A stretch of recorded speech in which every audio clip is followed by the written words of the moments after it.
sekarang lagi viral, yaitu Waldo. Jelas sekali ya, Waldo ini ngaku-ngaku paling hebat, lebih hebat daripada pemuka agama lainnya, bahkan lebih hebat daripada Rasulullah Shallallahu Alaihi Wasallam. Katanya dia bisa naik ke atas langit. Kalau ada orang Salafi Wahabi ya, yang menginginkan kembali pada kemurniannya, tapi langkah-langkah yang diambil orang Salafi Wahabi salah total. Karena mereka kembali ke kontekstual di zaman Rasulullah. Keliru banget. Jika kita ingin kembali kepada ajaran yang murni, kembali ke langit. Kembali ke langit. Bertemu dengan Tuhan sendiri, menyaksikan, aku bersaksi bahwa Tuhan itu memang ada. Maaf ya, saya harus katakan ini kasar memang, tapi perlu sebagai nasihat agar tidak terjerumus pada perkataannya Waldo. Yang percaya dengan perkataannya Waldo, maaf ini saya harus katakan, bodoh sebodoh-bodohnya. Orang yang pandai, orang yang cerdas gak akan mau percaya kepada perkataannya Waldo kembali ke langit. Kembali ke langit. Kembali ke langit. Bertemu dengan Tuhan sendiri, menyaksikan, aku bersaksi bahwa Tuhan itu memang ada. Dia mau menyaksikan Allah di atas langit. Sesakti apa sih dia bisa naik ke atas langit? Beraninya dia bilang orang yang mau kemurnian agamanya, kembali kepada kemurnian agamanya, tapi melihat ajarannya Rasulullah, itu katanya salah total. Salah total. Karena mereka kembali ke kontekstual di zaman Rasulullah. Keliru banget. Yang benar itu katanya kembali ke langit menyaksikan Allah langsung. Seperti inilah dajjal-dajjal kecil pendusta di akhir zaman yang sudah diwanti-wanti oleh Rasulullah Shallallahu Alaihi Wasallam. Jangan sampai terpengaruh dengannya. Dan karena Anda mengabaikan perintah Allah, itu. Apalagi belajar macam ini, belajarnya juga enggak. Pulang dari pondok, penanya ganti segini penanya, Doran namanya. Udah berhenti ngajinya. Iya. Sudah belajarnya hanya ilmu-ilmu hukum saja. Hukumnya juga terbatas hanya hukum sholat saja. Yang lainnya babar pisan, sama sekali tidak belajar apapun. Yaitu penyebutan ulumuddin, ilmu agama itu mengkerdilkan Islam menjadi seperti ini. Ya ulum. Nggak ada ulumuddin, nggak ada ulum ammah, ya ulum. Ya ilmu itu apa saja lah ilmu gitu. Itu sebabnya kita merasa malu terhadap Allah, bahwa kita secara tidak sadar telah bergeser. Konsep besar yang ditawarkan Kanjeng Nabi ternyata tidak dipahami. Ya, dipahamkan. Andaikan, saya menghayal, andaikan umat Islam bergulir dengan baik, terus meneliti seperti zaman dahulu, ilmu pengetahuan umat Islam yang pegang dengan moralitas yang tinggi, saya yakin dunia akan lebih makmur dari sekarang ini. Iya, kenapa? Karena ilmu pengetahuan dalam agama Islam adalah ibadah. Ditambah lagi yang belajar juga, belajar hal yang sangat gak selesai-selesai. Masa belajar agama Islam dari madrasah ibtidaiyah, fikihnya bab sholat, sanawiyah fikihnya bab sholat, aliyah fikihnya bab sholat, sampai IAIN fikihnya bab sholat, betul nggak?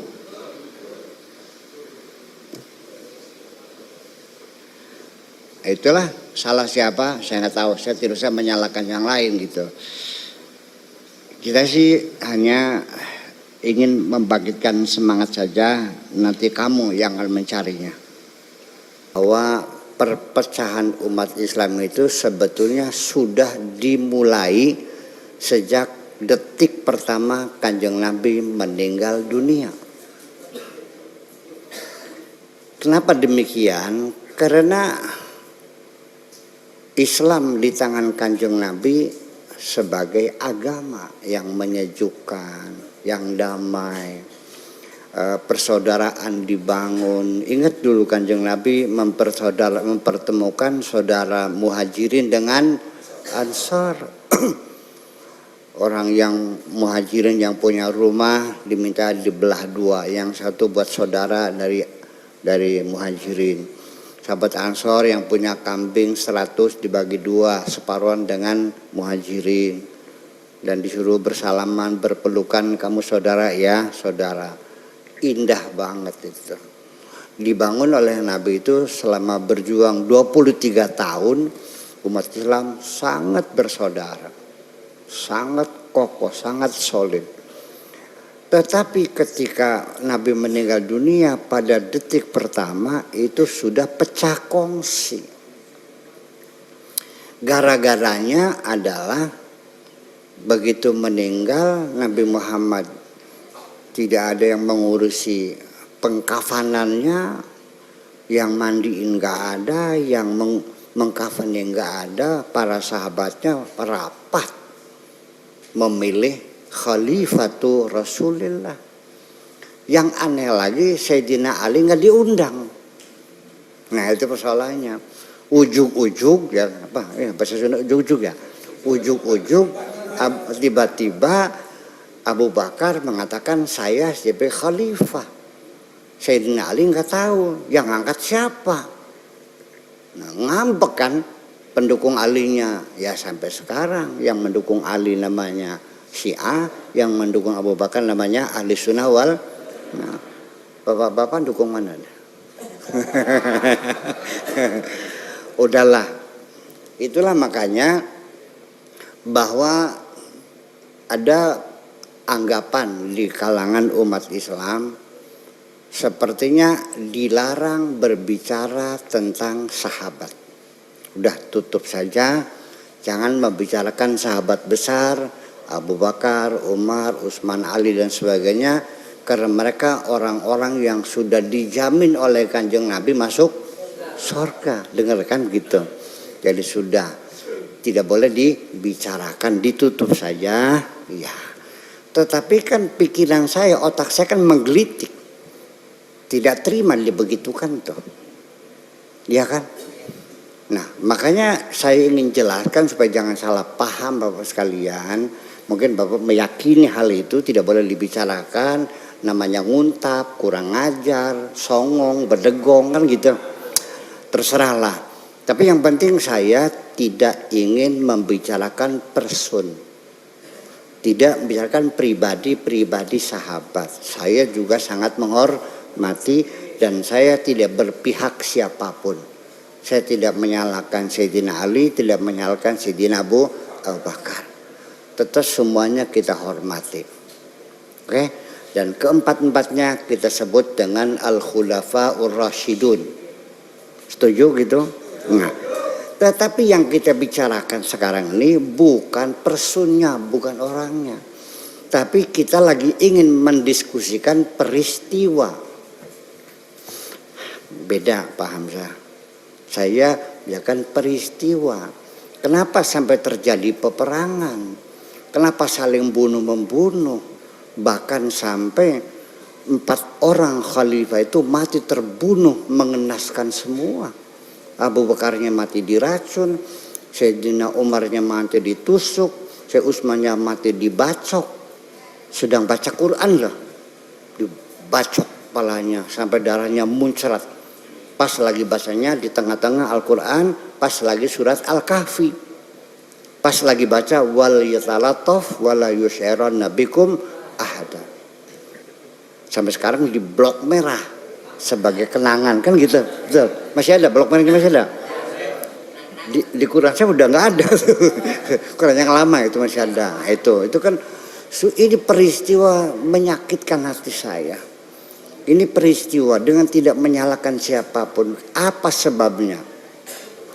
Saya sedikit agak berani untuk mengatakan bahwa Islam di zaman Kanjeng Nabi itu Islam agama.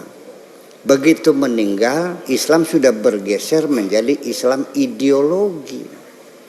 Berebut kekuasaan. Apapun yang labelnya Islam ketika ikut berebut kekuasaan itu sudah menjadi ideologi. Betul nggak gitu? Iya. Ketika Islam di masjid ini sholat berjamaah, kita bersaudara, bertegur sapa, bersalaman, berdiri berdampingan, senggol pundak bareng-bareng, nggak ada masalah. Itu Islam agama. Saya begitu kita di gedung parlemen gitu, dengan bawa bendera masing-masing, nah itu sudah Islam ideologi, maka rawan untuk bertengkar. Itu persoalannya. Jadi saya ingin mengembalikan, saya ingin Islam saya Islam Kanjeng Nabi. Itu gimana caranya? Walhasil bahwa kemunduran umat Islam, tapi yang aneh ini sejarah, sekalipun umat Islam saling perang saudara, saya istri dengan menantu kok bisa perang sih? Iya kan? Sayyidina Ali dengan Sayyidah Aisyah, bapak-bapak dengar semuanya, kenapa? Nggak malu tah? Masa perang sama istrinya Mitoha? Nah, itulah kepentingan. Makanya kalau politik mah tega-tegaan. Sampai sekarang kan, iya. Politik tega. Nggak kakak, nggak adik, nggak Mitoha, nggak alo, semuanya juga habis-habis. Itu alasan-alasan sifatnya politis. Saya ingin mencoba sebab keterbelakangan umat Islam ini dari sisi psikologis. Kenapa kita susah maju? Kenapa kita susah berubah? Kenapa kita sulit untuk berinisiatif? Kenapa kita ketakutan dan sebagainya? Saya kira mungkin saya ingin berbicara dari sisi psikologis. Artinya secara pribadi seseorang mempunyai penyakit-penyakit yang sama, tidak bisa diajak maju.